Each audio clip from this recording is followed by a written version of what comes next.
क्या है ये? गद्यांश। ध्यान से देखिएगा। अभी हम गद्यांश बताने के लिए जा रहे हैं। गद्यांश को आप लोग को यानी गद्यांश 9 नंबर का क्वेश्चन इससे आता है, ठीक है, कभी 8 भी पूछ देता है। तो गद्यांश को हम जो बताए हैं इससे पहले, कल भी क्लास लिए थे, तो गद्यांश को बनाने का 2 तरीका बताए थे। अगर 5 मिनट में पूरा, है ना, मन पठन समझ में आ गया, 5 मिनट में अगर आप पूरे पढ़ लेते हैं तो ठीक है, अगर 6ठा मिनट लगता है तो फिर मत पढ़ना है, ठीक है। यानी 5 मिनट में आपको कौन सा पठन, मौन पठन करना चाहिए। कौन सा पठन करना चाहिए? अगर हमको बोलिएगा तो 2 से 2.5 मिनट बहुत ज्यादा हो गया। बहुत आदमी 2 से 2.5 मिनट में पढ़ लेगा मौन पठन, जिसको कंसेप्ट क्लियर है, ठीक है। और लेकिन नहीं, अगर 5 मिनट भी आपको लगता है, 4 मिनट 5 मिनट लग गया, 5 मिनट 1 सेकेंड लग रहा है तो नहीं पढ़ना है। वो टाइम देख करके अभी हम बता रहे हैं। फिर मत कहना कि सर हमको सर इसमें नंबर कम आ गया, कैसे आ गया, सर नहीं बना, ठीक है।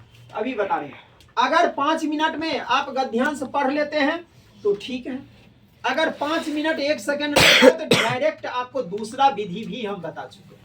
वह दूसरा विधि क्या बताए हैं कि सबसे पहले क्वेश्चन को बड़े अच्छे से पढ़िए, है ना, बारीकी पठन करिए, और क्वेश्चन पढ़ने के बाद आप उसके चारों ऑप्शन को भी, है ना, बहुत अच्छे तरीके से पढ़िए, जो कि आप जब कभी भी आप गद्यांश में आएंगे तो वह शब्द आपको तुरंत रुकने के लिए ब्रेक लगा देगा। समझ में आ गया? तो पहले क्वेश्चन और फिर आंसर, ऐसे भी हम बना सकते हैं, या नहीं तो पहले पूरा गद्यांश पढ़ लेंगे, उसके बाद उसका हम क्वेश्चन को बनाएंगे।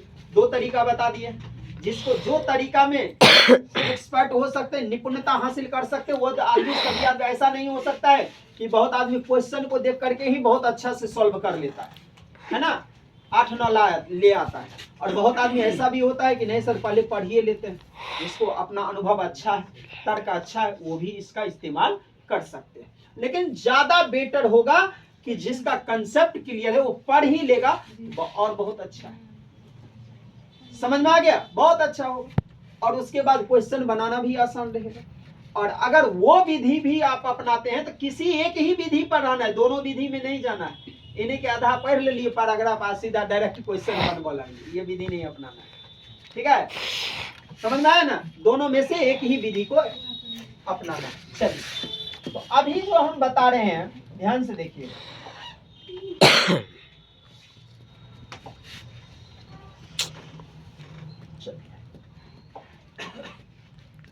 क्या कहता है, ध्यान से देखिएगा आप लोग। कहता है, क्या आपने कभी महसूस किया है कि किसी सवाल का सही उत्तर मिल जाने के बाद सिर्फ उकताहट के सिवा कुछ बाकी नहीं बचता, इसके बाद सारे रास्ते बंद से लगने लगते हैं। दूसरी ओर एक गलत जवाब उतना ही रोचक होता है जितना कोई रहस्यमय तथ्य। समझ में आ गया? अब ध्यान से सुनिए। यानी क्या आपने कभी महसूस किया है, यानी कहने का मतलब है कि क्या आपने कभी सोचा है, क्या आपने कभी सोचा है कि किसी सवाल का सही उत्तर, किसी सवाल का, अगर सवाल बनाए हैं, अभी हम पूछे हैं सवाल, आप लोग बनाए 60 क्वेश्चन बनाए, जो सवाल का उत्तर सही हो गया, क्या आप उसके बारे में कभी सोचते हैं? नहीं सर, वहीं फुल स्टॉप हो जाता है। सही हो गया तो मतलब सही हो गया, इसके बाद सोचने का कोई उम्मीद ही नहीं बचता है, ठीक है। यानी आपका आंसर सही हो गया, उसके बाद आपका सोच वहीं खत्म हो जाता है, ठीक है। यानी आप जो है यानी जब आपका सही उत्तर मिल जाने के बाद सिर्फ उकताहट के सिवा कुछ बाकी नहीं बचता, यानी उसके बाद आप सोचिएगा, बोर फील महसूस करिए। समझ में आ गया? उसके बाद आप जो है रुचि नहीं लीजिएगा, है ना। यानी जब आपका आंसर सही होता है तो आपका कोई इंटरेस्ट नहीं बच जाता है उस प्रश्न के प्रति, उस ऑप्शन के प्रति, सारा सोच स्टॉप हो जाता है। समझ में आ गया? रुक जाता है। आगे कहता है, इसके बाद सारे रास्ते बंद, यानी कुछ बाकी से नहीं बचता है। इसके बाद सारे रास्ते बंद से लगने लगते हैं, यानी क्या होता है, जब सही हो जाएगा तो सब कुछ बंद हो जाएगा, ठीक है, सारा कुछ बंद हो जाएगा। दूसरी ओर एक गलत जवाब उतना ही रोचक होता है जितना कोई रहस्यमय कथन। कहता है जब आप गलती करते हैं, ये सब तो आप लोग पढ़ते पढ़ते मोचदारी सबका पक गया ना, यानी अनुभव के आधार पर बोले हैं, है ना, अवस्था के आधार पर नहीं बोले, ठीक है। यानी कहने का मतलब है कि जब कोई गलती करता है ना, तो जब सवाल गलत होता है तब दिमाग में ठनकने लगता है कि नहीं। जब सवाल गलत होता है तो दिमाग में ठनकने लगता है कि मेरा ये सवाल गलत कैसे हो गया, इसका बी आंसर क्यों हो गया, इसका तो सी आंसर होना चाहिए, इसका सी आंसर क्यों हो गया, इसका तो डी होना चाहिए। समझ में आ गया। तो जब आप गलत सवाल बनाते हैं तो आपके बहुत सारे रास्ते खुलते हैं, बहुत सारे दरवाजे खुलते हैं। कौन सा दरवाजा खुलता है? उस सवाल को सही करने का, उस सवाल को समझने का, उस सवाल के ऊपर चिंतन करने का, स्मरण का। लेकिन जब गलत सही होता है तब ऐसा मन में कोई भी बात उत्पन्न नहीं होता है। जब गलत होता है तो मन में खुदगीस हो जाता है कि भैया गेले किया गलती भेले, किया गलती भेले, तुम्हारा तुम भी दिया था, कैसे भी दे दिया, कैसे ऐसा हो गया, हमारा गलती हो गया है, हमारा गलती हो गया। एक बार ऊपर सांस लीजिएगा, एक बार नीचा छोड़िए। समझ में आ गया। और तेजी के साथ हार्ट बीट तेज हो जाएगा, ठीक है। तो वही चीज होता है कि जब आप गलती करते हैं तो आपको सीखने का और ज्यादा मौका मिलता है। यानी कहने का मतलब है कि मोच दाढ़ी पकने का मतलब ये हो गया आप लोग का, यानी अनुभव। यानी कहने का मतलब ये है यहाँ कि जब आप गलती करते हैं तो आप लोग को तो गलती शब्द कितना बार, है ना, बच्चे की भ्रांतियां, बच्चे की गलतियां, है ना, बच्चे की त्रुटियां, ये सब शब्द क्या बताया गया है? पॉजिटिव है। अब समझ में आ गया। तो वैसे ही यहाँ जब आप गलती करते हैं तो ये सब आपके ऊपर, और जैसे सोना के ऊपर हीरा को, है ना, नग बैठाना होता है, वैसे ही जब बच्चे गलती करते हैं तो उसको और बहुत सारा अपॉर्चुनिटी खुल जाता है, और एक सवाल के साथ और कई सवाल का कंसेप्ट बनता है। अगर 4 ऑप्शन है तो चारों ऑप्शन का कंसेप्ट उसको क्लियर करना। अब समझ में आया। यानी चारों क्वेश्चन का, यानी चारों ऑप्शन क्वेश्चन बन जाता है, उतना उसके पास अनुभव हो जाता है। इसीलिए जो है जब गलती करते हैं, जैसे रोज जितना कोई रहस्यमय कत्ल, सीआईडी देखे हैं ना? यस सर, देखे हैं। बस वही चीज बताया है। समझ में आ गया। जैसे फ्रिज में बंद कर दिया, ड्राम में बंद कर दिया, ये सब क्या था? रहस्यमय कत्ल। कौन सा कत्ल था? यानी फ्रिज में कौन देखने के लिए आएगा, ठीक है, ड्राम में कौन देखने के लिए जाएगा। समझ में आ गया। तो वहां सीबीआई बैठा कि नहीं, है ना, सीआईडी बैठा कि नहीं? सीआईडी ने उसको पता लगाया कि कैसे कैसे काटा और कितना टुकड़ा में काटा, वो भी पता लगा। समझ में आ गया। इसीलिए जो है जब कोई गलती होता है तो हम लोग उतने तह तक जाते हैं, उतने अंदर तक जाते हैं, जिससे कि पूरे कंसेप्ट क्लियर होता है। जिससे जब तक हमारा पूरा कंसेप्ट क्लियर नहीं होगा तब तक जो है हम उसको क्या करेंगे, तब तक हम उसके बारे में सोचते रहेंगे। अभी हमने क्या बताए हैं कि यानी अभी हमने क्या बताए हैं कि यानी इसका डी क्यों होगा, इसका ए क्यों होगा। समझ में आ गया। यानी इसमें जो है उच्च प्राथमिक दिया हुआ है। उच्च प्राथमिक के लिए छोटे बच्चे के लिए शब्दकोश, है ना, यानी बड़े बच्चे हैं यहाँ उच्च प्राथमिक है तो वो तो पेपर के माध्यम से, कहानी के माध्यम से, कविता के माध्यम से, पत्रिका के माध्यम से ही कंसेप्ट क्लियर कर ले। समझ में आ गया। और फिर बताए हैं कि उसमें जो है सो यानी उसने गया, उसने खाया, इसमें जो है किसका प्रयोग किया गया है, किसका?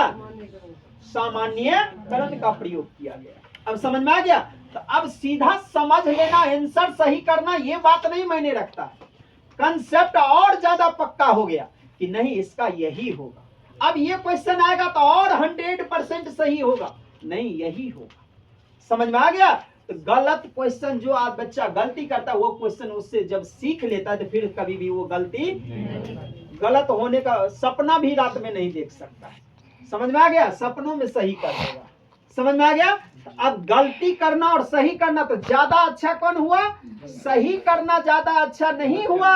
सही करना आपको सोच को वहीं खत्म कर देता है, फुल स्टॉप लगा देता है, विराम चिन्ह लगा देता है। लेकिन जब गलती करते हैं तो वहां से क्वेश्चन शुरू हो जाता है। अब समझ में आ गया? तो यानी गलती करना ही ज्यादा फायदेमंद है। क्यों? क्योंकि सीखने का ज्यादा उम्मीद जगता है। समझ में आ गया? आगे बढ़िए। मुझे इस बात पर आश्चर्य होता है कि अपने 28 वर्षों के अध्यापन के अनुभव में मैंने गलत उत्तरों से कितना कुछ सीखा है। अपनी खुद की और अपने विद्यार्थी दोनों द्वारा की गई गलतियां से अब जब भी कोई विद्यार्थी कृषि प्रश्न का गलत उत्तर देता है तो मैं उससे सबसे पहले यह पूछता हूं कि उसने ऐसा उत्तर क्या सोचकर दिया। उसने ऐसा उत्तर क्या सोचकर दिया। अब देखिए, मुझे इस बात पर आश्चर्य होता है कि अपने 28 वर्ष के अध्यापन के अनुभव में मैंने ऐसा गलत उत्तरों से कितना कुछ सीखा। अब ध्यान से सुनिए, यानी लेखक कहता है कि नहीं, शिक्षक कहता है कि हमने 28 वर्षों से पढ़ा रहे हैं, 28 वर्ष का अनुभव है मुझे पढ़ाने का, लेकिन मुझे आज इस बात को पता चला है, आज ये बात समझे हैं, है ना, क्या समझे हैं कि अध्यापन यानी पढ़ाने के अनुभव में मैंने गलत उत्तरों से कितना कुछ सीखा है। यानी मैंने भी अपने जीवन में गलत किए हैं, मैंने भी गलत उत्तर दिए हैं, लेकिन उस गलत उत्तर से हमने कितना सीखे हैं, उस गलत उत्तर ने हमारे ऊपर कितना निखार किया है, हमको कितना वह अच्छा किया है, हमको वह कितना स्वर्ण, है ना, ज्ञान दिया है ना। यानी ऐसा ज्ञान मुझे कभी नहीं मिला होगा। अब ये ज्ञान मुझे अपनी गलती के वजह से सीख मिला है, और मुझे बच्चे की गलती से भी बहुत कुछ सीखे।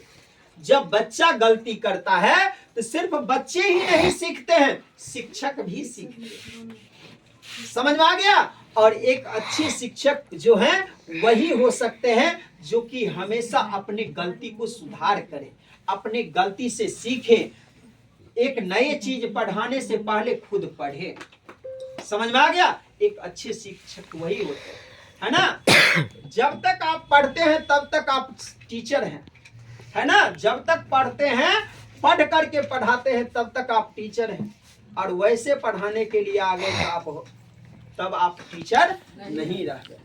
जब तक पढ़ करके आए तब तक आप टीचर हैं, जब तक अध्यापन चलता रहा तब तक आप टीचर हैं। और अध्यापन यानी जब आप अध्ययन करना छोड़ दिए हैं तो आप टीचर नहीं, फटीचर हो गए। समझ में आ गया? क्या हो जाएंगे? फटीचर हो जाएंगे। इसीलिए सबसे पहले खुद सीखना।